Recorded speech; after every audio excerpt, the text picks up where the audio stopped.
This live presentation was produced in Ashland, Oregon by the Rogue Valley Metaphysical Library and Event Center. RVML relies on the support of our volunteers, members, and donors to organize and present these programs. For more information about this presentation, or to borrow, download, or purchase other recordings from our catalog, please visit our website at rvml.org.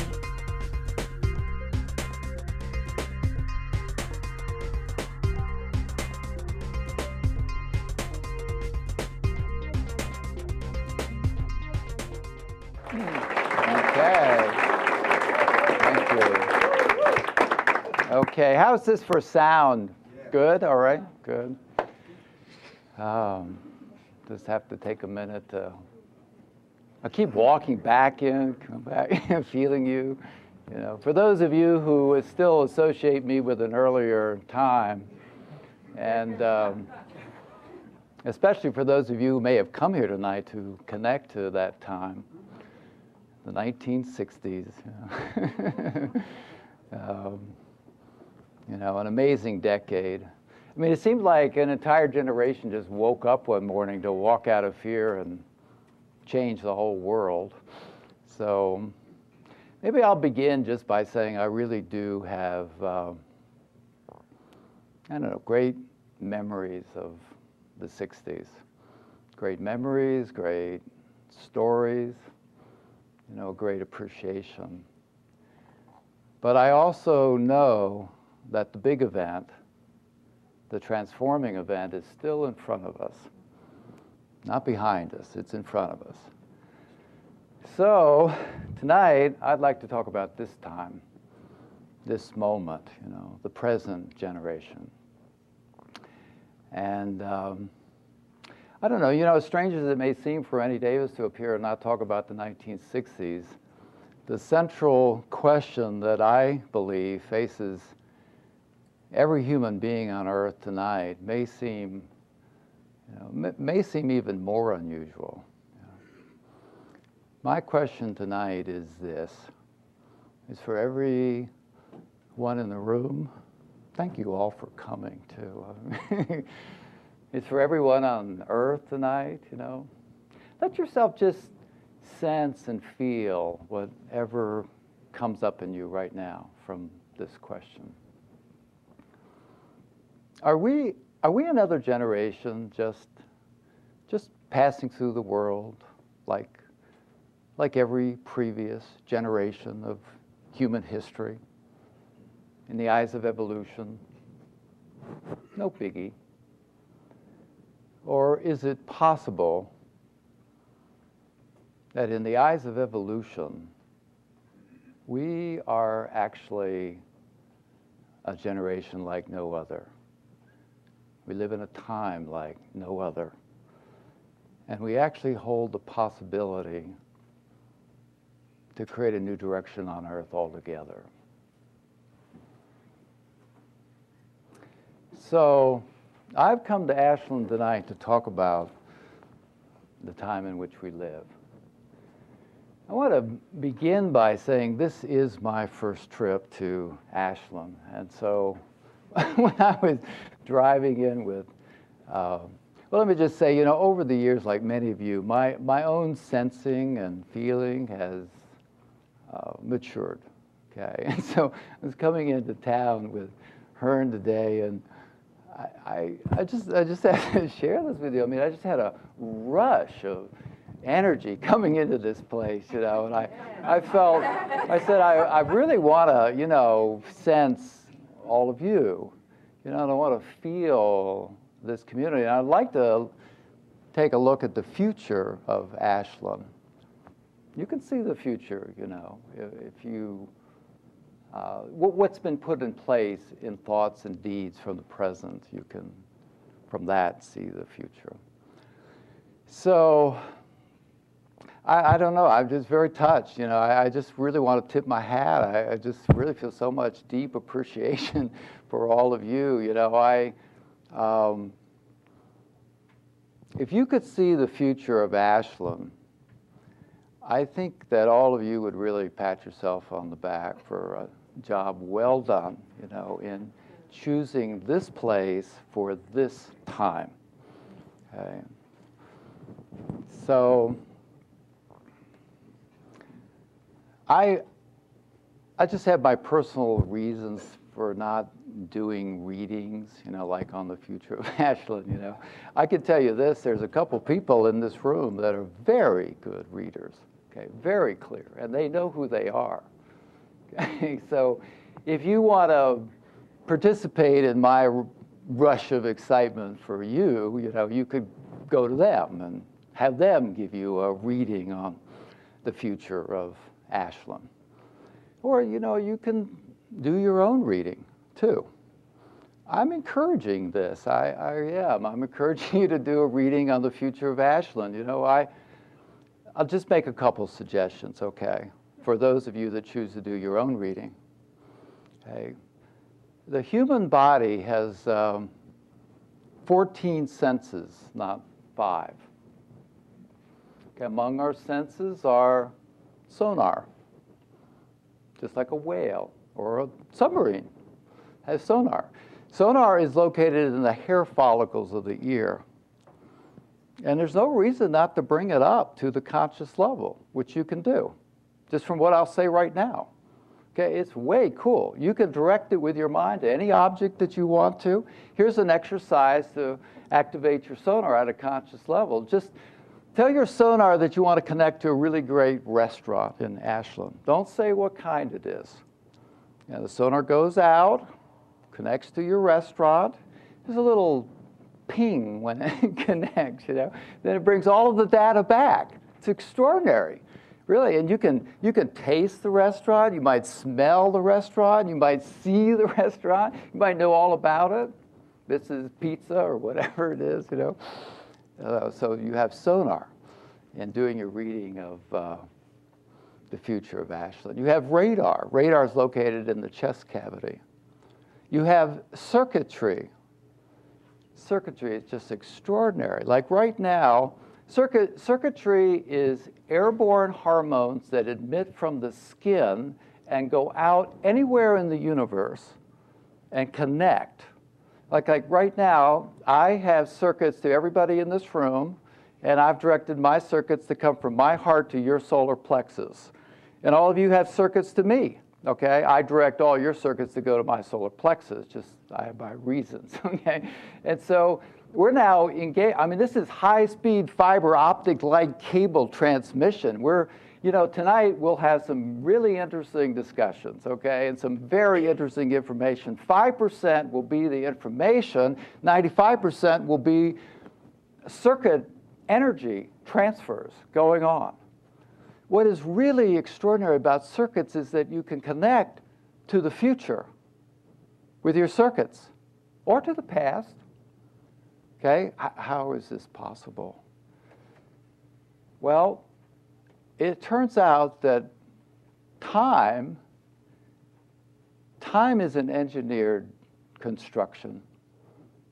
Okay, time is engineered. It is not the natural order. Simultaneity is the natural order, and in simultaneity, the past, the present, and the future are all occurring simultaneously. Okay, so standing in the present, you want your mind to be open. Okay, you want to be in the frequency of innocence. Okay, from this moment, with your circuits, see the future of Ashland. And if you do this, really, you will share my excitement. You may already share my excitement, but you hold the promise in this community right here to create a new direction on Earth, really. So,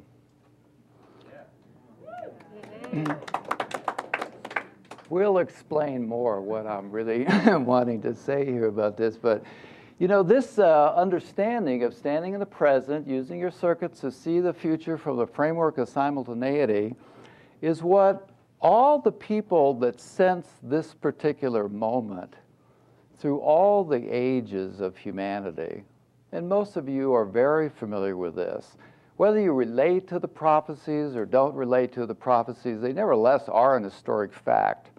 And they have been going, really, in virtually every generation of human history, there has been some intuitive person who have, standing in the 10th century, standing in the 16th century, looking at the future of now, 2006.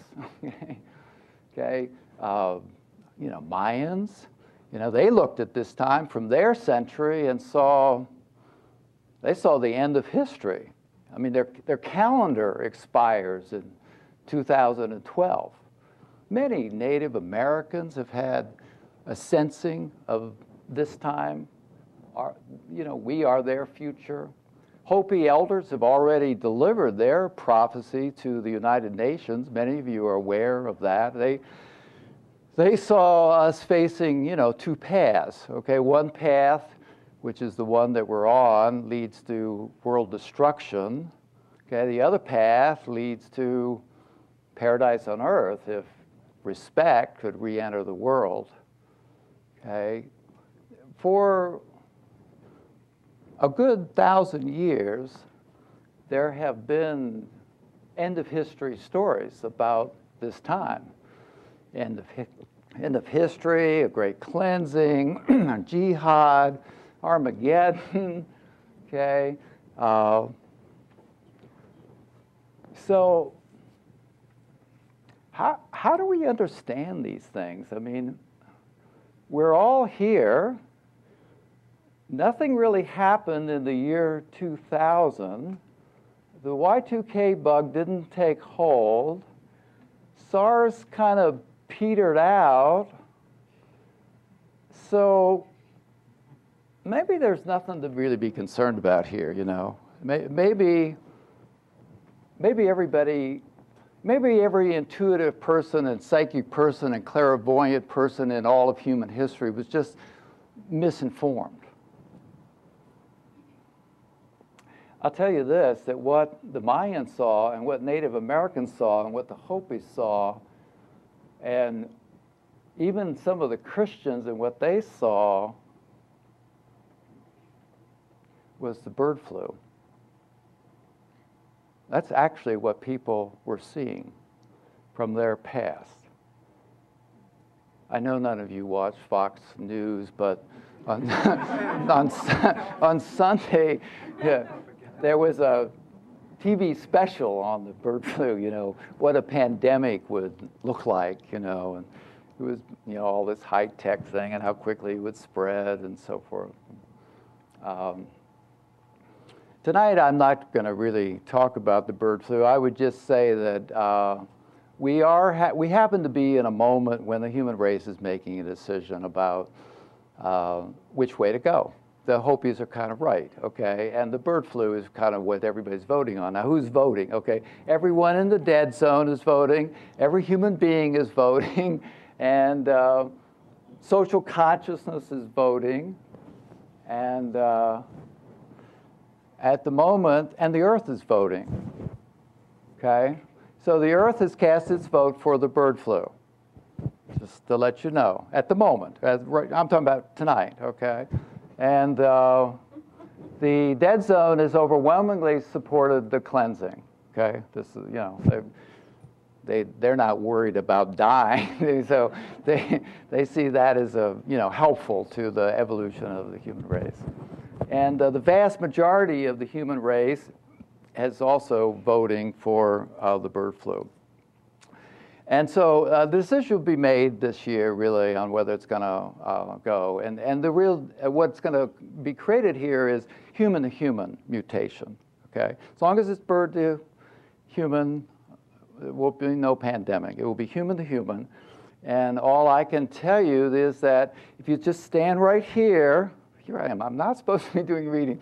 If you stand right here and look at the situation, okay, I would say 2/3 of the human race will succumb, and it'll break out in 2007. And so in about 5 years, you'll have over 2 billion deaths, 2 billion people dead. And so that's what the Mayans were seeing.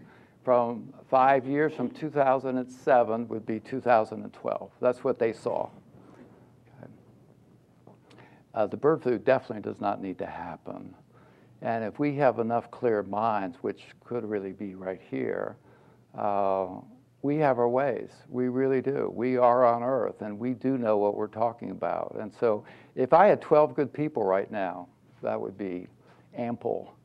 It turns out that when you vote like this, it's not like in the old days, one man, one vote, so to speak. One person, one vote. It's more like this, the clarity of your mind and the bigness of your mind. So, you know, like here's someone here, okay? She votes for life instead of death, and she casts her vote, okay? She represents 25 million votes. Pretty good. Pretty good. So, the bird flu is, we only have about 6 months, let me tell you that. So, so on Saturday in our workshop, if there's an interest and so forth, we have wonderful intervention strategies. You know, there may be a group that could really take this on. It would be great if we wanted to do that. What I want to say about the prophecies, though, and I put the bird flu in this category, is that all of them are psychological constructs. Every single one of them has come from humans, okay? And I mean no disrespect to any sacred tradition, but the Mayans' prophecy is a psychological construct, and Armageddon is a psychological construct, and the Hopis is a psychological construct, okay? And so they're human concepts. And so they can change or stay permanent, or, you know, the whole place is a psychological construct. So, you know, whatever we think and whatever we believe, so it will be. Okay, so what I want to do tonight is to introduce to you something that has never, to my knowledge, ever been said before to any public group in any generation of history. Okay, and it has to do with things that are not in the control of the human mind, that are natural cycles of the universe that happen to all be coming through this time. Okay, so whether or not we bring on the bird flu or, you know, whatever the human race decides, okay, there are cycles that are not in the control of the human mind. And this is going to be new ground for all of us tonight. And I'm not going to really draw much conclusions. I'm just going to give you the information. You can draw your own opinion relative to the question, are we another generation just passing through, or is this a time like no other? Okay, and you will draw your own decisions about that from what I'm going to introduce to you now. Okay, before we kind of put on our seat belts here and jump into, you know, deep waters, let me just say this. Let me just introduce myself a little bit, you know, where it is that I'm coming from. I know I have this flyer out that says I'm from the Chicago 7 or something like that, but about 10 years ago, I went into a workshop myself, okay? My workshop began actually with a woman who lives in Tucson, Arizona. Her name is Sheridan Bryce, okay? And I went to her workshop for a while, okay? And I would say that everything I'm going to share tonight and everything that I'm going to talk about all day Saturday, okay, I'll give her all credit, okay? So shortly after meeting Sheridan, I found myself in the bottom of the Grand Canyon, and a workshop just started beginning in my own head. Okay, last year I discovered that all of this information is being downloaded into social consciousness, and now I'm actually meeting people like yourself who are starting to pick up little snippets of this information. Okay, then about a year ago, I discovered that in my own mitochondria DNA, as well as all of you, every single thing that I'm going to say tonight and every single thing that we'll talk about Saturday and subsequently is all contained within myself, within my own DNA, within my own memory. So as we go into this territory right now, which is going to be new, okay, and you have not heard this, and this does not exist in any of these wonderful books in this library or from any tradition or anything. It has to do strictly with the time in which we live, okay? I can stand right here and see the future of Ashland because I'm so close with a certain clarity and accuracy that was not possible if I was a Mayan. And because we live in this time, okay, it becomes possible to finally, at last, fill in all of the missing pieces. Who are we, really? Where do we come from, actually? Okay, what is the origin of the physical universe? What is the history? Is there anybody behind this thing? Is there a design to the whole place? What time is it actually? Anytime you want. So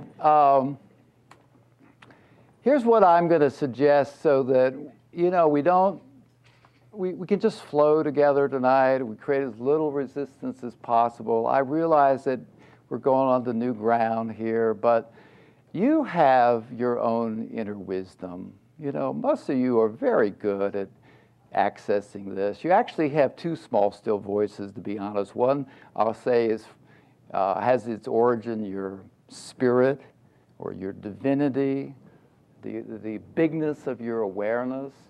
Okay, that actually registers in the body on a membrane that's stretched tight across the brain stem.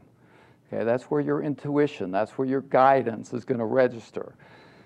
The human body, which holds this vast library of everything that's ever occurred in its own mitochondria DNA, okay, that's going to have its small, still voice in the stomach. So there's actually two. So I'm just saying, I'm going to say a bunch of things tonight. And what you've got going for yourself is your small, still voice, your sense of knowingness, you know. So if I say the physical universe is inside a containment and the physical universe is finite, not infinite, just ask yourself, you know, is that true? Yes or no? Get your yes or no going tonight, okay? It'll really help us move here if you can do this.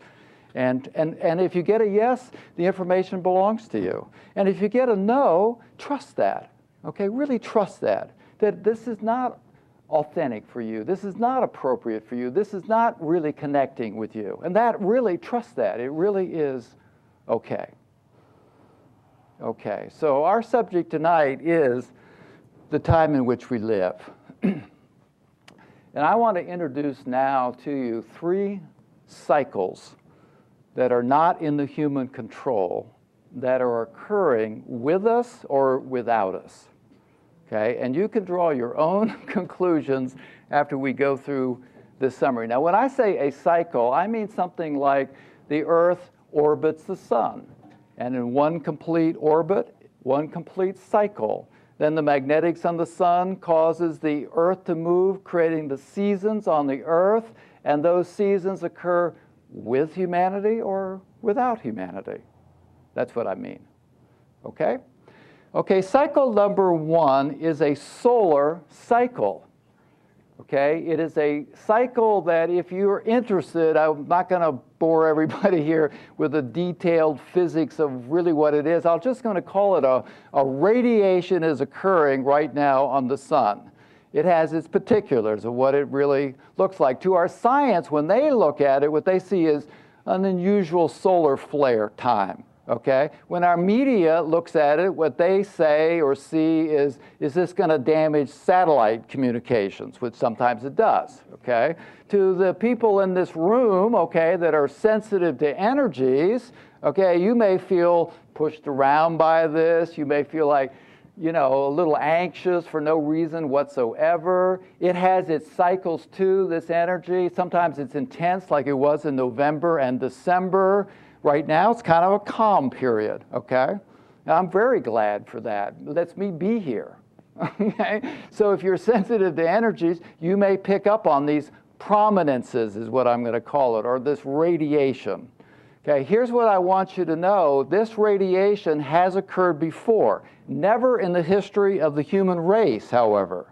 So we have no tradition or story about this whatsoever. The last time this radiation occurred on Earth from the sun, it affected the entire solar system.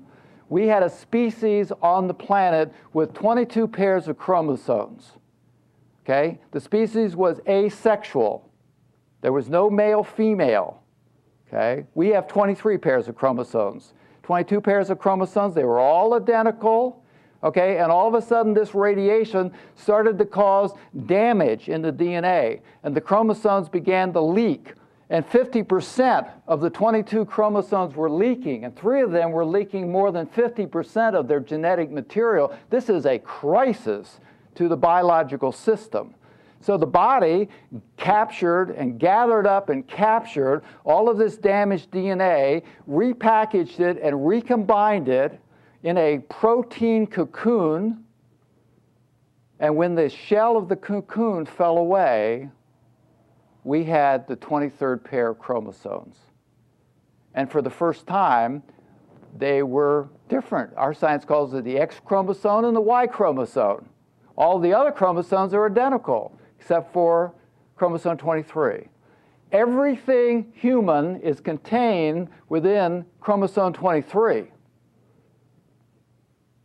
And the radiation from the sun created humanity. It was the genesis medium for the birth of the human race. And that same exact radiation is occurring right now, tonight, on Earth. These are long processes, how we got here. Chromosome 1 was approximately 300 million years in linear time to develop. Chromosome 1, 2, 3, 4, and 5 were all 300 to 500 million years each in development time. But chromosome 23 picked up a gift from the universe that caused something to occur in the human race. We'll get into this in more detail at a later time, that suddenly put the human species in a unique category relative to all life everywhere, not only in the physical universe, but in the non-physical universe, which we'll talk about in a minute. So to the greatest beings that exist, the human race has no equal. Okay, this is a great library here, metaphysical library in your town. If I was to go to an omnipresent being in the universe and say, show me a library that has all knowledge from the beginning of creation right up to tonight, the answer would be no such archive, no such library exists anywhere in existence until now. And that would be you. When it comes to one-stop shopping with respect to all knowledge from the beginning to today, you are the cat's meow. You have no equal anywhere. And that's just for warm-ups. The list goes on and on and on and on, okay? At the same time, with this Genesis medium, okay, we are in a moment when whether we continue as a species, whether we continue the magnificence of who we are, is not that clear. That's why I say you are the promise of the human race right here in this room. We could do our 500,000 people in Washington, D.C., but from a big picture point of view, if there was just 10 people, it would change the course of everything. So radiation from the sun, which has always historically produced a mutation of the species, is occurring right now in this time. So just take that in and get your yes or no, and just let that kind of sit with you, and invite more information to come to you through your dream state, and that will begin kind of step number one to get a first handle on the time in which we live. Okay, so next I'd like to basically go back to the very first moment of the physical universe. Okay, this is something we're going to get into much more in our workshops. We're going to do 3 workshops. So if I'm invited back after the first one, we'll come back, okay? And we're going to basically look at it all, okay, including how we came to exist. Let me just, in a very short version here, just say that there was some material gathered up in the universe. It was very unique material. It had no awareness whatsoever. And there was kind of a project manager that was an entity that's a dreaming unit. That is, it goes to sleep and creates by dreaming. That's how come all of you dream. Entities don't typically dream. It's a very rare quality to have the capacity to create by dreaming. Okay, anyway, so a dreaming unit was kind of the project manager on this project, working with this material, and the material happened to come from all of the entities all over creation, and there's some really incredible dudes out there, let's say, and they're rich with concepts and, you know, divine sparks and data and so forth, but no awareness in this material. So this material was kind of put into a big pile, and in trying to create awareness in this material, the project manager did not want it to just be cloning the entities from which it came, and so it was decided by this entity to use a cleavage principle or a separation principle in the production of awareness. This is in the very first beginning of the physical universe. Okay, what is a cleavage principle? Well, a mother gives birth to the child. Okay, that would be a cleavage principle. That's a separation principle. Okay, so similarly, this pile of material, okay, was separated into about 140,000 units in a separation process. Now, the child that's born from the mother could decide in their awareness that they just got kicked out of heaven. They must have done some horrible, horrible thing. They really must be unworthy to have had this horrible thing happen to them. They feel rejected by the universal family, the mother. Okay, it could happen. For most children born to mothers, that doesn't happen, but in our case, it did happen. Okay, separation created a core separation, and a core anger, and a core bunch of reactions. I've done some horrible, horrible thing. I'm unworthy, okay? If you made a list of every single problem on earth today, every single one of them would be traced back to this core separation, okay?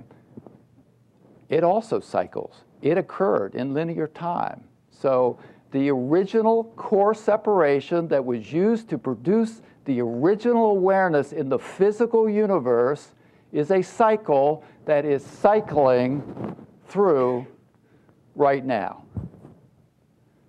Okay, now, how do we understand this time? What most of us do is we turn on the television, watch the news, okay? We pick up a newspaper and read the analysis, okay? We all are more or less seeing the same troubled world, you know?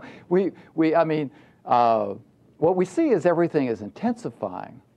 Okay? Everything is intensifying. Road rage is intensifying. Child abuse is intensifying. The blame game is intensifying. Terrorism is intensifying. The Middle East is intensifying. Sleep deprivation is intensifying. The dream state is intensifying. Weather anomalies are intensifying. Hurricanes, earthquakes, tornadoes, tsunamis, floods, mudslides, the warming up. Okay, so intensification may describe this time. It does describe this time, but it really begs the question, what is going on? Okay, what is going on? What is the cause? Okay, maybe humanity has come to the riverbank, but why? So tonight we're talking about the whys and the causes and the deep reasons and the separation cycle which is coming right through this world tonight. Okay, there are many reasons, okay, but the core reason is that everyone's separation issue is majorly up right now, okay?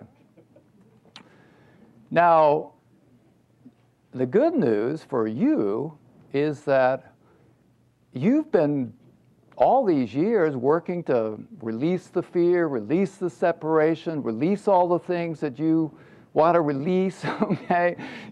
And it's fine. I'm not being critical of the releasing process. I'm just saying that if you want to do this to get down to the core issue, okay, come and talk to me in about 1 million years.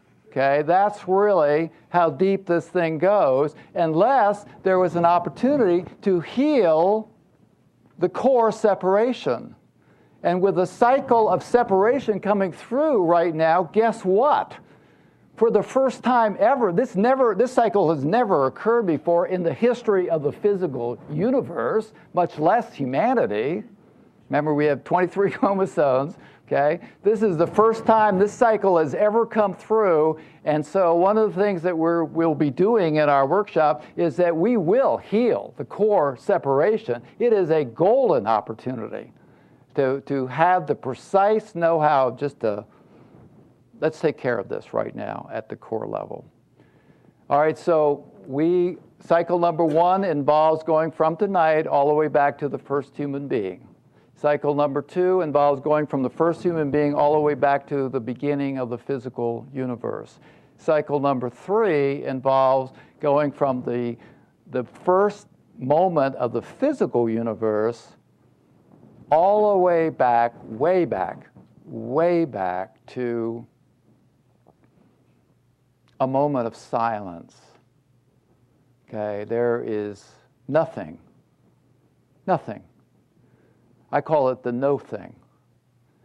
Then, for reasons that no one understands why, weight appeared in the no thing. And the weight began to fall. Okay? And as the weight fell, it felt like a pendulum would swing. It swings to the right, then to the left, then to the right, then to the left. This is all taking place in about 1 square foot, okay, of space. Okay, and with the first swing to the right, it creates a sound. And the sound is the note of A flat. And in the mitochondria DNA of everyone in this room, you have the note of A flat. Okay, and that no thing into something from which everything has come, everything.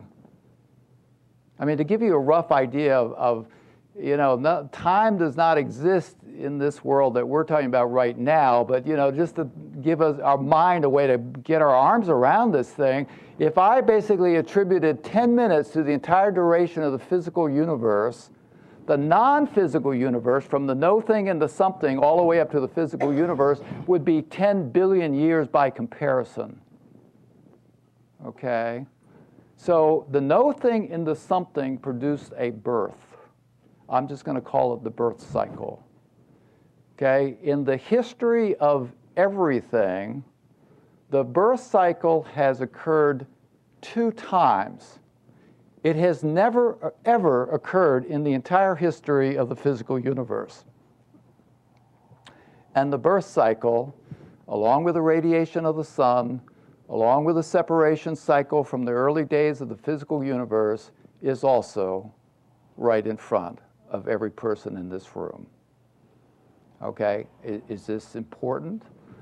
I would say this, that if I had to pick one event that would be the most impactful event in the history of the world, meaning that if we survive, which is still an if, okay, I would say that every future generation in the physical universe will make their legacy and their story and their myth this event.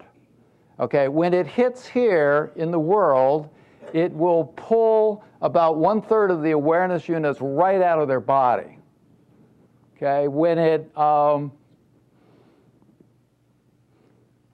we're going to get into this more. You're just going to have to bear with me here a little bit. But when I look at why I keep going back and forth with you, just trying to feel, who you are really. What I'm really looking at is your life plan before you were born. Okay, there's a part of you that really does know what I'm talking about right now, this birth. And I'm thrilled, okay? I know it's going to sound really mysterious, but there are a bunch of you in this room that according to your spirit, according to your entity, before you were born in your own life plan, you have a plan to ride this birth right out of the physical universe and land outside in the non-physical universe, which would be a first in all of the physical universe. No one has ever done this. This is not the Buddha story. This is not the Jesus story. This is no ascended master story. This is no story period. It's never happened before. The next time this will happen in linear time will be 30 million years with another million zeros behind that. Okay, so, and this is the destiny. This is where we're going. So you can go now or you can wait, okay? And it's really up to you. And I would say do not try to jump into too many opinions. You have your yes or no, okay, you do. And there really is a part of you that actually does know what I'm talking about, as strange as this is. And in our workshops, we will go into this, okay? But some of you have really come to this time to experience this birth. When will this occur? Could happen tonight. Okay, more likely, okay, it will occur in 30 to 40 years. Okay, those of you that are choosing to birth out of the physical universe, okay, will basically take the full capacity of who you are as divine human and not wait 1,000 years. You will step into it now. And the 3 workshops that I will offer here in Ashland are designed to basically give you all the tools that you need, not only if you were choosing to birth, but actually to step into the magnificence of your own design, to the divine human capability. So let's come now to just, I'm going to leave those 3 cycles where they are, just let them kind of fester a little bit, simmer, that'd be a better word, simmer. And now I'd just like to say, why I'm making this outrageous statement. I'm not here to flatter you. I'm not here to try to over-dramatize anything or emphasize too much or anything, I'm just trying to tell you that you are the cat's meow. You really are. Why are you the cat's meow? Okay, well, if I did a survey in this room right now of how many people believe that they actually do create their own reality, even when they don't know why, okay? So I can tell you already that it's a significant majority actually believe that. Okay? Now, to us, it may not seem like a big deal. We're all kind of doing our self-improvement things, and we want to have clarity with our visions, but we are, we're trying to do a better job so we can create abundance. But, when something kind of unpleasant happens to many people in this room, okay, yeah, you might have a few moments where you got to blame and, have a little drama and point a few fingers and so forth. It doesn't last very long. Not like most people, okay? You're pretty quick to really think, oh, maybe this is a reflection, You know, all of a sudden you're aware of your own awareness, okay? And all of a sudden you're like, what do I? Well, maybe this is the universe trying to tell me something, and somebody just, cuts you off at the pass and road rage or something like that, and you're taking it to heart in yourself. I can't even tell you how significant this is. Let me start by giving you an idea of, let's just for a moment, let's do a World Gallup poll of every human being on Earth on the question of that, how they see creating their reality. Let's make our poll question tonight, what is the cause of my misery? Okay, and we're going to ask everybody out there, okay? We're going to ask every human being on Earth. We're going to ask every ancestor, human and non-human, that registers in our mitochondria DNA.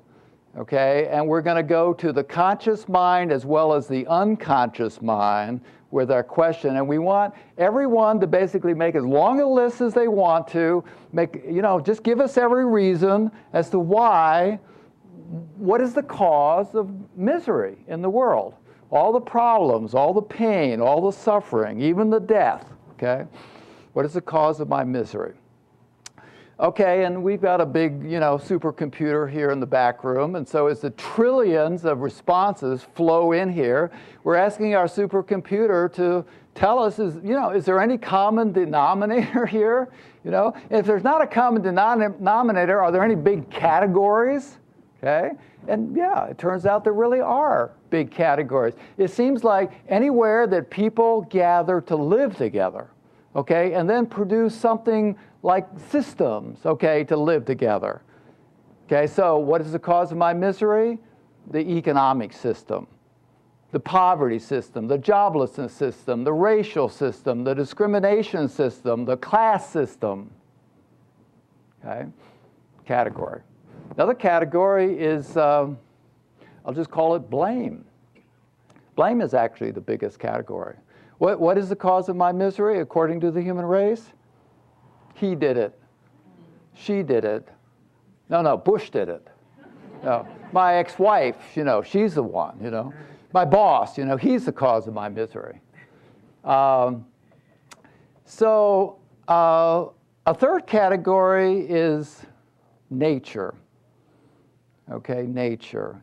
Things that just seem to come out of left field. The tornado comes through town, the death in the family, the Katrina hurricane, the tsunami water destruction, the things that make us say, if one thing doesn't get me, something else will. Okay, so now we're asking our computer, is there a common denominator? And here we go. Yes, there is. According to the human race. What is the cause of my misery according to the human race tonight? Things outside myself. Things outside myself are the cause of my misery.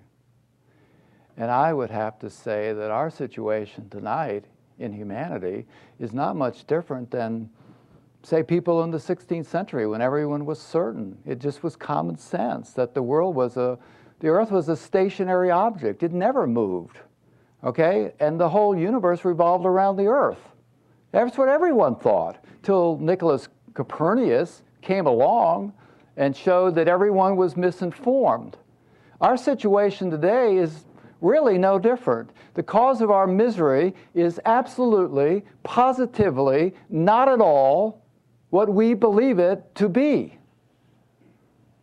So if I was to go to the board, I don't have a board, but if I was to do this and make a list of, what is causing my experiences, including any misery or anything else, okay, and I would go to the board, I would write the number one cause of my experiences in my life would be thought. Okay, thought is primal in the creation of this world. And I'm not alone. The frontier of quantum physics is understanding that thought, observation, is really shaping and morphing atomic structure. Okay? All right, good. Thought is number one. All right, good. What's number two? To tell you the truth, there is no number two. This entire world is a psychological construct. And evolution is a journey in awareness from perception to comprehension to intelligence. Perception is the only world we've ever known. Perception is a binary world. It creates an awareness by on-off, yes, no, right, wrong, good, bad, judgment. I'm not saying there's anything wrong with judgment. I'm just saying that we are in a time when that is ending. It's first intensifying, then it's going to... The train of evolution is moving on and is going to comprehension. Comprehension is where you all are moving, okay? Comprehension sees the beauty in everything, sees the perfection in everything, understands there's deep reasons for everything, and understands that when you blame, you turn your power over. When you blame, you create through your thought a world of victim. And after comprehension comes intelligence, and intelligence is where you finally figure it all out, which is that coming from yourself at a one atom size, looking like a movie projector on a screen, you are creating this entire room, every single one of you. So we have a break time for taking a release, and we'll just take this right here, just hold this thought, because we're going to come back and take, what, about 5 minutes? Little break. Okay, thank you. Tonight won't be a methodical explanation of how thought creates our reality, but in our workshops, we will see that. Every single step of how this place really actually works from the perspective or the awareness stage of intelligence. Okay, right now, let me just say that the excitement that I feel for you has to do with this understanding. This little tiny thing, I create my own reality, even when I don't know why, okay? And then the human race. Okay, the whole human race, and no criticism of humanity is meant here, but the thing that is so challenging to understand, and there's mechanisms of how we evolve that will help us better understand this, is that every time you blame, so category number 2, you form a layer on yourself. Yourself is 100% a psychological construct. Whatever you are is whatever you say you are. So you blame, we'll just blame George Bush, okay, or whoever. We blame, okay? We blame something outside ourselves. It forms a layer on ourselves. And the first thing that occurs, it registers as a chemistry in our frontal lobe. Okay, so now we have a permanent chemistry from this single thought of blame. Then it goes into the biofield where it's stored for the entire duration of our life. Okay, we meet it again when we die. Out here, we're not even aware that it's there, but it is. The biofield is a chemical electrical matrix that attaches to the skin and just comes out in all directions.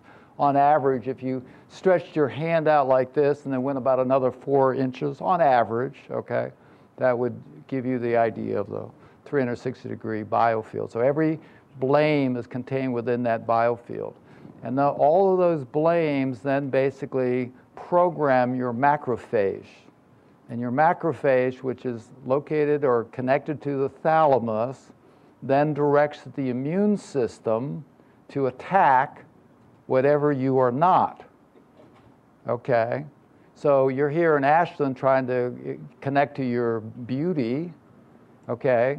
But with every other word, you blame this and you blame that. what the macrophage is actually going to do is to attack your own beauty. Okay, so the layers that we build up in our judgments of others create our self. And those layers become how we see ourself. And how we see ourself is how we see the world. And how we see the world is how we experience the world. Period, end of sentence. Okay, we really do create our own reality. Now, it's true that we have also, in our evolution, fallen into, through our circuitry, a connection to the thoughts of humanity. Just take a minute quickly to explain this. When a person has a think, okay, a thought, okay, what happens? Okay, first thing that happens is an airborne hormone is emitted from the skin. Our science would call it a pheromone. Okay, it holds that thought. Okay, it's a chemical medium, it has atomic weight, but it's on the order of hydrogen, so it floats upwards into the atmosphere. Okay, it's not a living being. You are a living being. Okay, but it has a form of intelligence, and it organizes itself into likes. Okay, so all the thoughts of the Christian belief and all the thoughts of the New Age belief, and anywhere there's critical mass forms a gestalt, if you want to call it that, in the atmosphere. Okay, it's physical. Okay, now I'm a Christian, let's say. Okay, and all the Christian belief systems are now gathered in the atmosphere.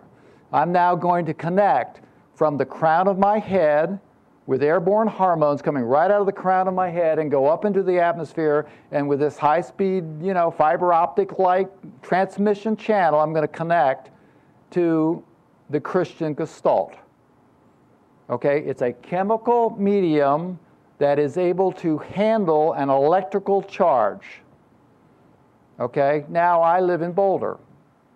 Okay, and I meet kind of a cool lady who's definitely New Age, and she starts showing me tarot and astrology, and I'm just like her, okay? I mean, to be honest with you, I like her, so I sit in there, and I'm getting into this sort of no-no land, okay? I'm not a victim here. I chose my Christian orientation, but so you can understand how this works, this gestalt in the atmosphere will send an electrical charge down the circuit into the crown of my head, discharge into my body, okay, and secrete the chemistry of fear, okay, in me, okay, or generate a brain story. Rennie, what in the world are you doing? Okay. And so, if you're a human being, the chances are you have circuits to social consciousness, is what I'm going to call these thought thingies in the atmosphere. Okay, what are their physics? They have a shelf life of 40 years. I'm talking about one thought, okay? Has a shelf life of 40 years. It radiates an energy through a decaying mechanism, wearing down and expiring in 40 years. Okay, and it organizes itself into likes. And it is that process that shapes our entire world.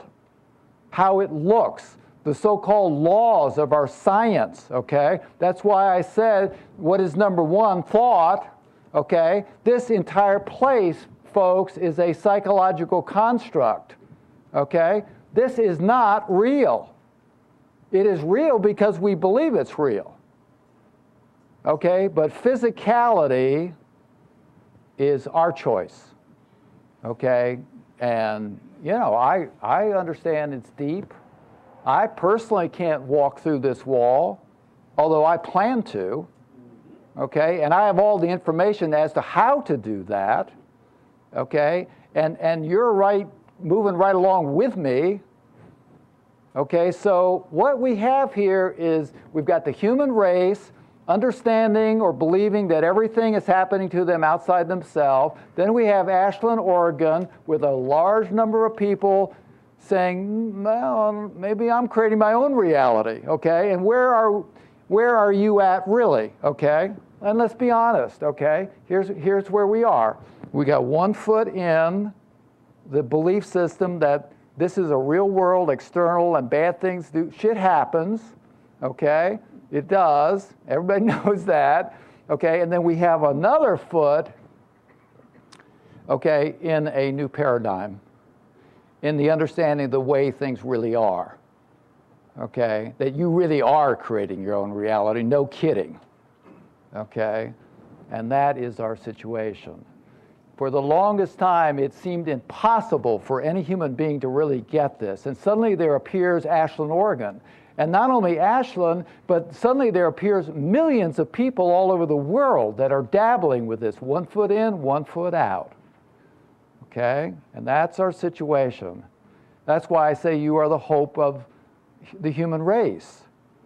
But also, here's the deal. Okay? These 3 cycles are, what are they all about? They are about evolution.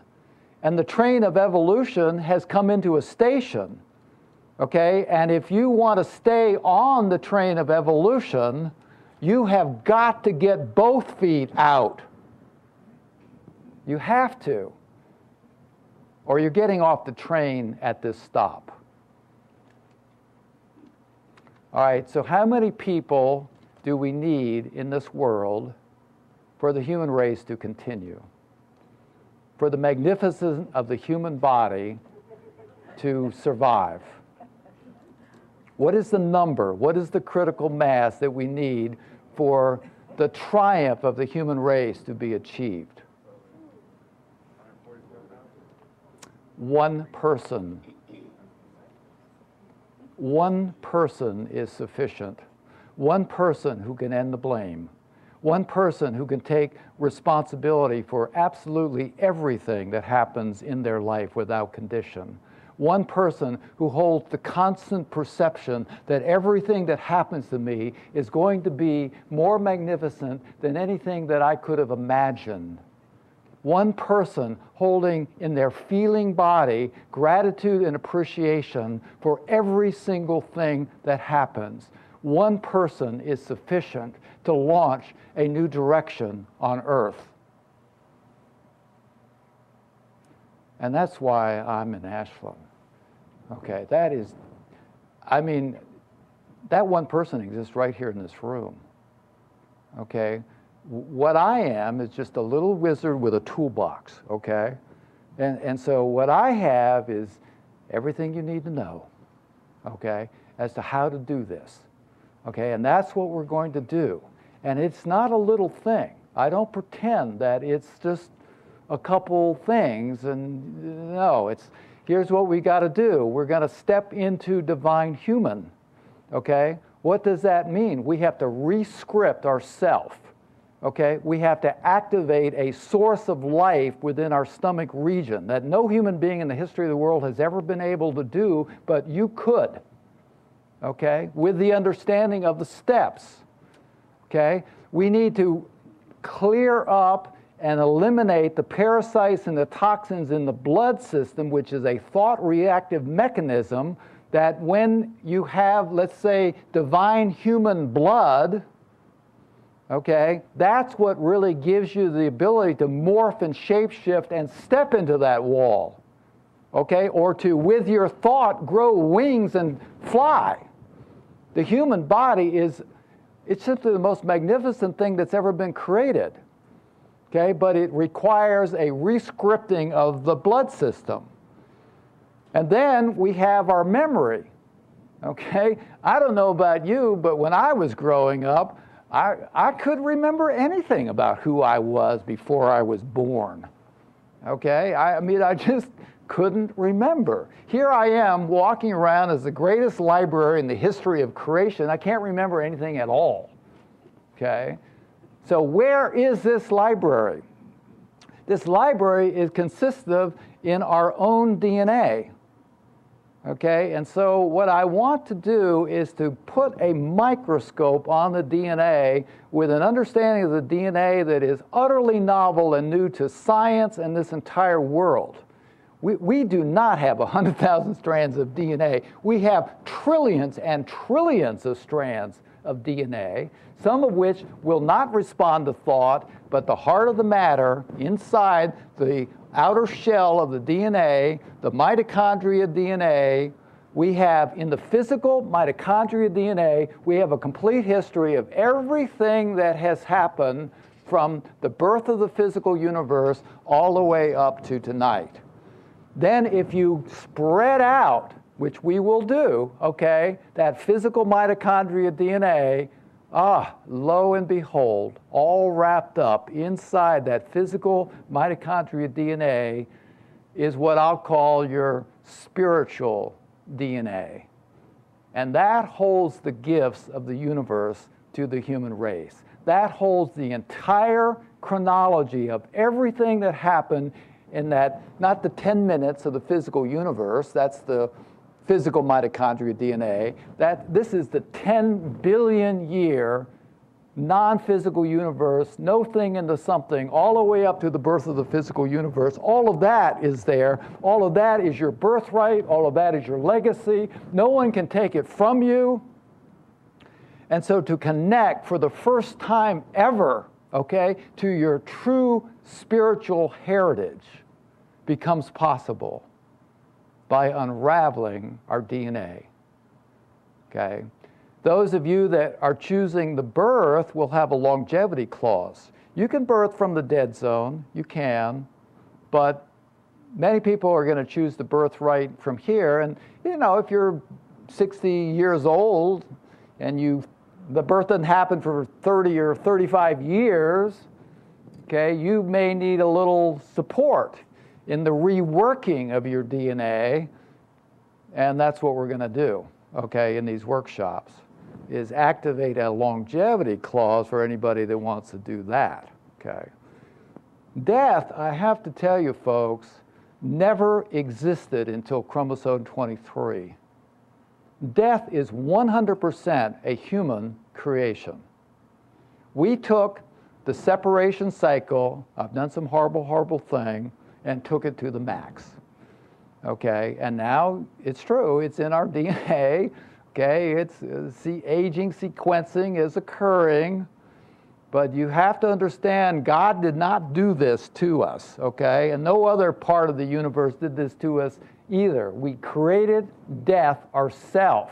Death is 100% a creation of the human race, and therefore humanity can take back its life, okay? Eliminate the dead zone, and in workshop 3, you're going to hear, in my opinion, for the first time ever, okay, what really happens when you die. Exactly. Step 1, 2, 3, 4, 5, you know, everything, okay?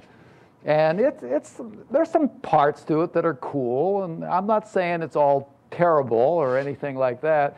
I'm just saying, from my point of view, it supports us not at all, okay, in our evolutionary journey. There are a lot of people in this room that have been in bodies 10,000 times. The work to step into divine human could be done in one lifetime. And now there is no choice. What's happening on the sun, what's happening with the separation cycle, and what's happening with this birth cycle,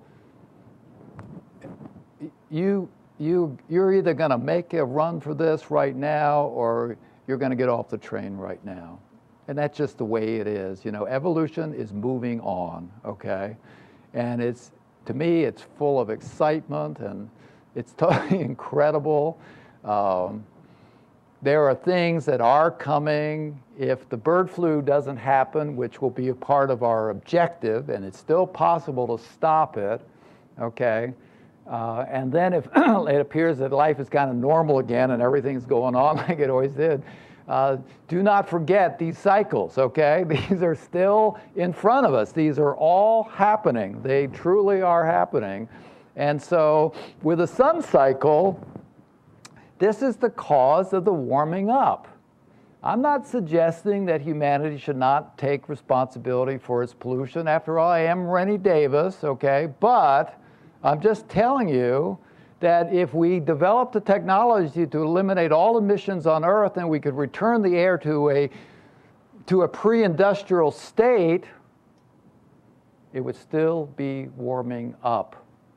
Okay? The warming up is a part of the natural cycle, and it is the biggest clue to this sun cycle that I'm describing, that every time it's come through, it's always caused a mutation of the species. Okay? You have to also know that as incredible as this community is, and the potential that you possess, okay, and the great idea of locating yourself right here, believe me, you made a good choice, okay, you really do, until the warming up turns into a cooling down, okay? The cooling down is now a certainty. It's no longer if, it's just when. And who is deciding that timeline is the Earth itself. And no one is going to intervene. Okay? And so an ice age is coming. Period, end of sentence. Okay? And so it'll just start one day snowing. And 80 feet later, okay, we're still going to be thinking that this is just a strange anomaly, okay? But it isn't an anomaly, okay? You know, I was sharing tonight an earthworker glyph, okay? Some of you in this room have in your own signature of really who you are as an individual, what I call an earthworker glyph, okay? I really want to encourage those that have this glyph, and there's a fair number in here who do, okay, to get this earthworker turned on now, okay? When it's turned on, you're going to be just like the animals in the tsunami, okay? No one knows the tsunami is coming except all the animals who just move out of the way in plenty of time, okay? You have the same ability when this earthworker is on, okay? So we want to turn this on because there won't, it's going to, and you want to know who's got this, because, you know, if she gets her glyph turned on and she says, you know, I think I'm leaving Ashland right now. There's this beautiful place down in the Caribbean that I really think is where we're going to build our community.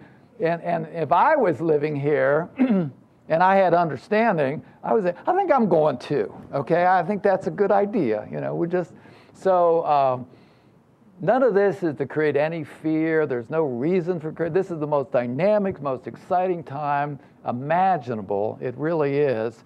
But all the things that are going to be in front of us are really going to kick our ass a little bit relative to the question of community. We're gonna take stock of. I don't mean that you're not a community. You are a community, but more so. There's some preparation to get ready, and we're going to want to have a community that is mobile. You're going to want to be self-sufficient relative to your energy. You're going to want to be off the grid. You're going to want to be able to grow your own food, and you're going to want to be able to pick up and move on a dime. And that's be exciting, you know. There's no reason to be upset about that. You know, these are just things to get ready for, that's all. So, you know, I come here tonight really with truly a rush of excitement for who you are, so much appreciation for what is possible here. You know, I know that Hernan and I were talking on the way down here, you know, about, well, should I go picket in Washington, or should I just keep working on myself? You know, from a big picture point of view and from understanding the nature of the time in which we live, you know, may I strongly recommend, for the sake of the human race, that you get your foot out of the blame and get yourself into creating your own world. You know, so I come here tonight, you know, full of excitement and appreciation for who you are, because I know truly in myself that there is a person in this room, really, who is ready to 100% end the blame, to completely take responsibility for every single detail of everything that happens in their life. It came from me. To truly hold the constant perception that no matter what something looks like, I always know it is the law of my reality. Everything is going to be more magnificent than anything I could have imagined. And I am 100% constantly in feeling gratitude and appreciation for everything that appears in front of me. This is the future of Ashland. Okay, this is the promise to create a new direction for the human race from the time in which we live. Thank you.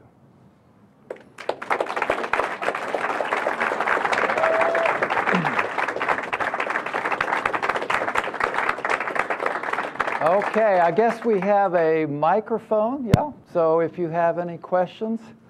We're in a little room here with no veil, so we don't have to stick to the subject at all. We can ask anything at all. Yeah? So I just have a quick statement. Sure. I think the Guru of Yogananda, Swami Shri Yogiswar, said that we're moving towards a higher age right now.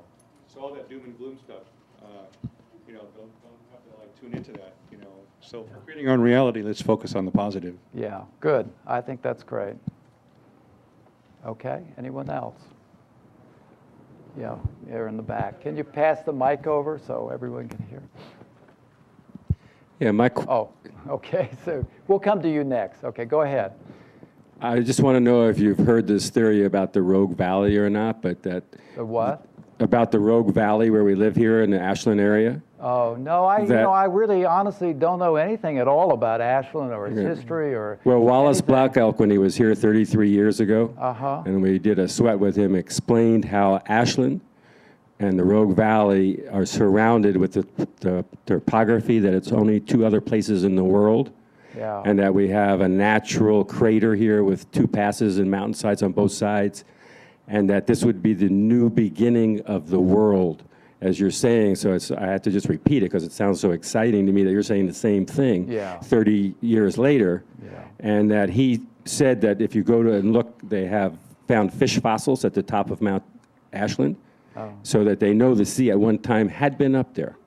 Right. And so I just want to encourage everybody to go with what you're saying, that it's been prophesized by the Indians and by the elders for a long, long time. And I'm so glad you're bringing it to the forefront.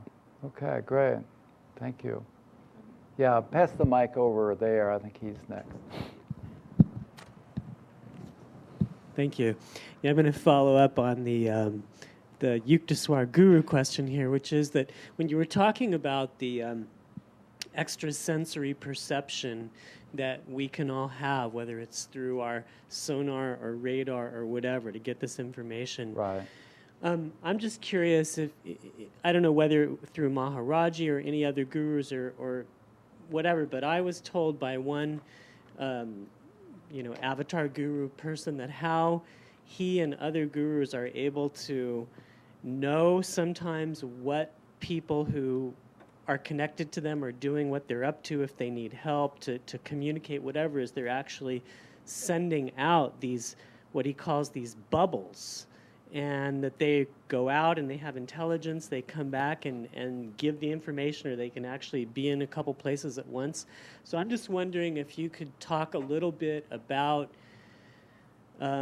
what you may know from your experience, if you ever had this kind of conversation with Maharaji or any other avatars or gurus, and how each of us can develop those senses, quicker, easier, more efficiently.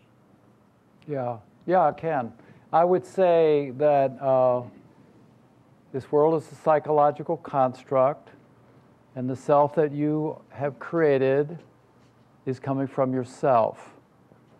Therefore, all of the ascended masters, perfect masters, great teachers, etc., governing boards in the dead zone, I mean, the list is quite extensive actually, are technically self-appointed.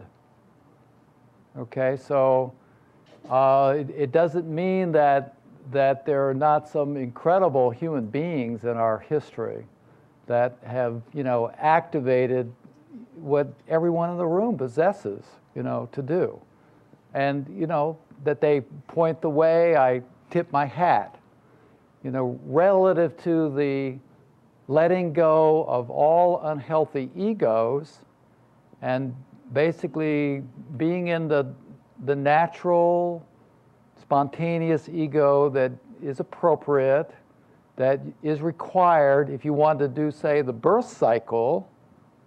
Okay, I look at the great teachers, and I say this with the deepest respect. I'm just giving you some information, that's all.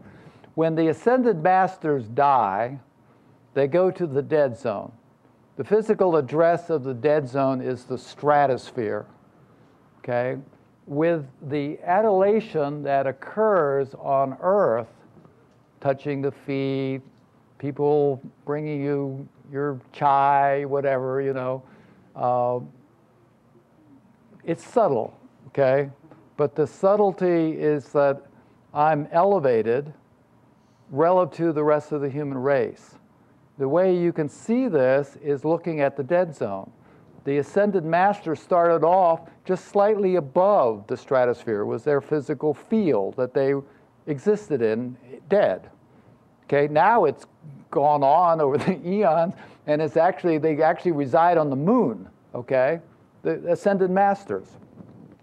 So if I had to pick what is the best candidate to do the birth, would I look to the ascended masters, or would I look to you? And I'm telling you, I put my bet on you to do this. And whether you go out of here or you stay here, the program is exactly the same from the perspective of these 3 cycles. Okay? It's not to say that we can't learn from teachers in terms of the senses and the capabilities of the magnificence of this human body. We can. Okay? But at the end of the day, living a simple understanding, getting out of the unhealthy ego, learning all the things that we've talked about to get both feet out, I put my bet on Ashland, quite honestly. I do. Right on. Yeah. Yeah. So I appreciated your answer. That wasn't the answer to my question, but it was I great. just kind of went off. Thank you very much. Excuse me. You said that some of us in this room, or most of us, whatever, have lived 10,000 lifetimes. Many. Then if time is just a construct, aren't we living those lifetimes now? And these ascended masters that you just spoke of aren't very good. It's all happening now? It is, yeah, it really is. So from the point of view of simultaneity, if you want to change something in the present, let's say you want to change an addiction. Okay, the way to do this is to go to the past when you first picked up that first bottle or joint or whatever you're trying to let go of. And your mitochondria DNA, let's say you're trying to, you like pot and you become addicted to it. So you go back to the point when you first lit up, okay? The mitochondria DNA is so far out that it has already created every conceivable option around that event in parallel realities. Between you and me are thousands of parallel realities right here, okay? And so here I am lighting up, but here I am in this parallel reality not lighting up, and all the other variations, So I already have within my own memory a whole lifetime of not going that direction. So am I addicted? The answer is yes and no, okay? And so going back to the past, and then connecting with that part of ourself that didn't go that route, which already exists, then it shows up in the present. But then do we have to live all those other parallel realities out? Well, not anymore. I mean, everything's kind of coming to conclusion here right now. I would, let me put this way, I want to be respectful and a little gentle, okay? But a lot of us, myself included, okay? I'll give an example. I'm going to a birthday party of a friend, a good friend, okay? And I get guidance that tonight I'm going to meet my wife, okay? And so I'm all excited and everything, and I go down to Denver, and I walk in the room, and there she is, okay? And we get married and have children, okay? Okay, that guidance, which is what, you know, a lot of people say, well, that was pretty good guidance, you know, that was really good. That guidance then and now I would call my higher self, okay? My higher self, however, this has come to me with it's been sobering for me personally. My higher self that I look to for my guidance is all mixed in with an unhealthy ego, okay? And it's actually a combination now, okay? And the divinity or the entity that is actually the architect of my evolution, it's basically been kicked out. It just sits on the sideline. It will wait an eternity, okay, to take its rightful position, really. The body was created for the entity, okay, and the self is there too, and the source is there too, but we have, as a species, very, very little contact, quite honestly, with our true guide, with our true entity, okay, we really do. And so the entity has an agenda, and what I'm saying is that the agenda of the entity was just get both feet out, okay, could be done in one lifetime. The reason that, you know, I wouldn't even say a majority, but I would say many, okay, have this, you know, I'm using this figure of 10,000 lifetimes. I'm not making anything up here. I actually do know what I'm talking about. It's a lot of times you keep coming back, coming back, coming back. Why? Okay, because this higher self, unhealthy ego, psychological composite is running the show.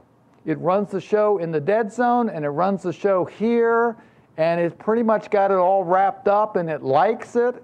It's a complete psychological construct. It is not your entity.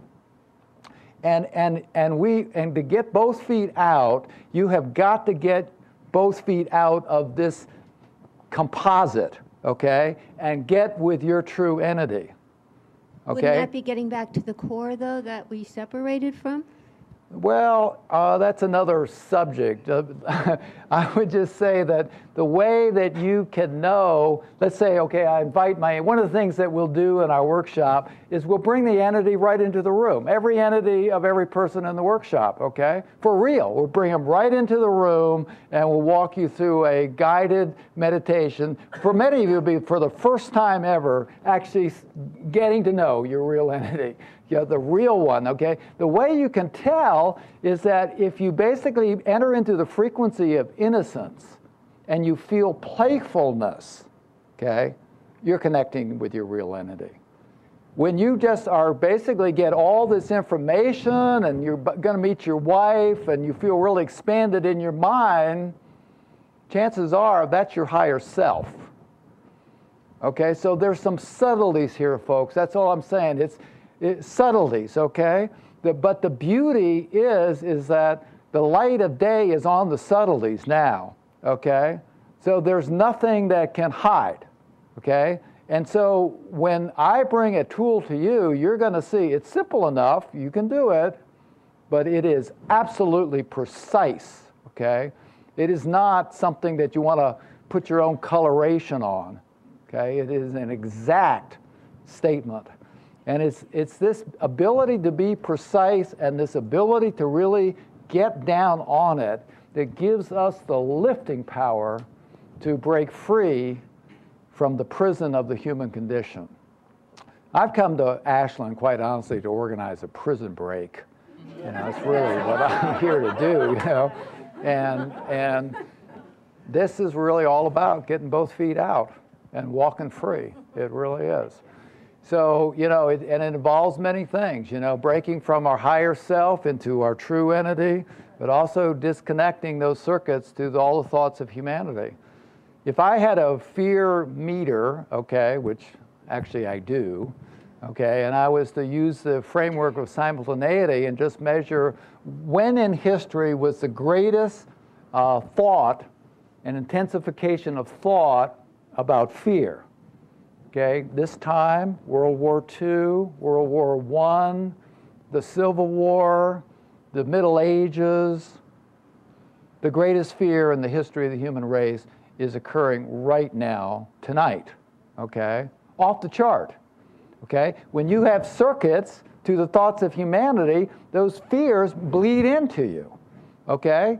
And you do have circuits, okay, which are rooted in a pocket in the blood, okay? So in our workshop, we're going to go in to the degree that you want to, and you'll understand all the, you know, the pros and cons, and you'll have full disclosure and everything.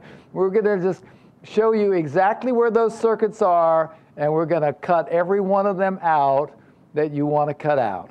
Circuits to your family, circuits to your significant other, circuits to the thoughts of the human race, circuits to your gestalts, circuits to your business partners. This is about a prison break. This is about individuation. This is about taking the reins of your own life and authoring your own life and getting out of the collective unconscious soup, okay? These are the steps that are necessary to get both feet out, okay? All right, who else? Yeah. You spoke of the heating up and the cooling down. Yeah. Do you have a wild vision on the illusion of time around that? You know, it's a little difficult to predict that, quite honestly. I've asked that question many times, you know. It's because the control of that is the Earth, okay? The Earth is a living organism.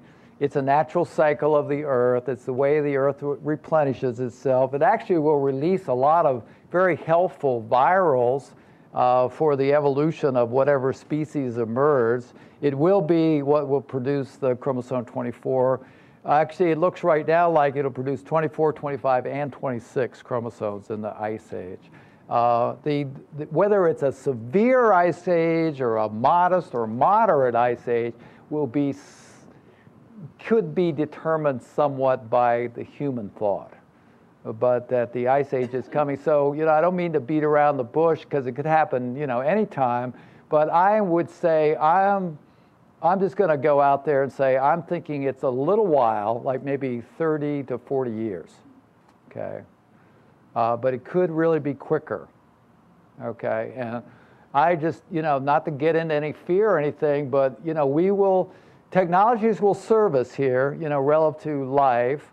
And community will be very helpful in getting so that you can contribute to the global economy without being dependent on the global economy as a community premise, which for me means that what we need to do right now is to connect with a lot of these very gifted inventors that are probably in greater numbers right now on Earth than any time ever, who have created what I call a breakthrough discovery. A breakthrough would be like the light bulb, you know, it just changes the daily life and basic understanding of everybody on Earth.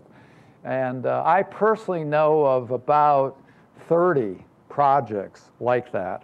They're all pretty much in the same state. They're not being invited by social consciousness. That's the true reason, not the lack of capital or the poor business planning. Or you can have a great business team, they still don't get going, you know. But, you know, there's magnetic motors that can run a generator and power this building. There's an inventor in Texas that has a way to convert radio frequencies at the lower end of the electromagnetic spectrum from a circuit board into electricity to power this building for about a one-time cost of $10. Okay, there's technology to take every category of waste except nuclear and turn it into a safe material that can then be fabricated into basically anything you make with wood or concrete. Okay, there's a kind of a cold fusion principle that bombards a ceramic sleeve with a type of energy that when you wrap that sleeve around a fuel line will produce a virtually perfect burn. So, you know, returning the air to a pre-industrial state is theoretically very possible to see happen. You know, energetic formulas that basically just allow you to have 3 to 4 growing seasons in a greenhouse anywhere on Earth, are available. There are 30 projects that I'm aware of, and I'm sure there's a lot more. So where are all these projects? If you had a community in Ashland, okay, and you could come up with a little bit of money, you could produce a magnetic motor here. Now, that's not a commercial project where everybody has it and the whole world is all, free energy now or anything like that. No, there's still resistance in social consciousness. Those are the thoughts in the atmosphere that are shaping this whole world, okay? But you all could do this. If you showed up with a magnetic motor with $100,000 in your pocket, they'd make you one. They would. And you'd be off the grid, So it's feasible for us to take these little baby steps right now and utilize the technologies which are gifts, okay, to basically just have, until we can walk through the wall, okay, it's fine. It's okay to have some things outside ourselves, just to help the mind settle down and realize everything really is cool and everything is great. And it gives us activity and excitement, and the world may ultimately see what we're doing, especially if we could do this in 20 or 30 communities across this country. So I'm just telling you, these technologies really do exist. They really are here, and they're just waiting for someone like yourself to say, okay, let's go do this, I don't know what it is with me, I think these inventors are all like Einstein, they're all like Mozart, how does Mozart write a perfect sonata at age 7, first draft, no note changes, to stand before the critics for 300 years? They're like that, okay? So I come along and give them an understanding of how it's working for them. They feel they can't talk to anybody, and so for whatever reason, they just seem to come and find me. I don't know what to do with them, I really don't. I just would like to turn them over to you, and have you handle it, because they do exist, and they are beautiful dudes, and they really have the goods when it comes to extraordinary technologies. Okay, we'll take one more question, then I guess we kind of have to start thinking about it, so. I have a statement, not a question. It's quite short. Okay. Well, I just wanted to make clear with all of these peoples and the prophecies and stuff, how some people are like, this is going to happen, and you go, oh no, or this is going to happen, and you go, oh yay. When someone sees the future kind of thing, it's not an exact thing. It's whatever choices that you make, this could be an option of what could happen. It depends on what choices that we make. So, it could happen, it couldn't happen. Whatever, it's the choices. Absolutely. No, absolutely, it's right on, On the website of the Foundation for a New Humanity, we have a blog that that's the internet term, blog. We have a blog that we put out. Anyway, the current February blog is called the Avian Flu Manual, okay? And it's very much in the spirit of your comments, okay? It really is. Something that has been seen for 1,000 years is coming. We can still change. We really can. Now, I admit we don't have a lot of time, okay, from a time point of view, okay, maybe 6 months, okay, but all of the steps to intervene and stop this from happening are right there in that blog, okay. The website is called FFH, foundationforhumanity.org, okay, and just, go to blog and you'll see it. If you're coming to the workshop, I would recommend that it's a 12, 13-page paper. I'd recommend that you take a look at that. It will give you some background to some of the things that we will talk about on Saturday. All right, well, thank you so much for coming. I hope to see you on Saturday. If there's a financial issue at all about Saturday, I think the price is $100, which hopefully isn't too bad. But, don't let money be an issue. You can come and talk to me if we need to do that. It's really all about you.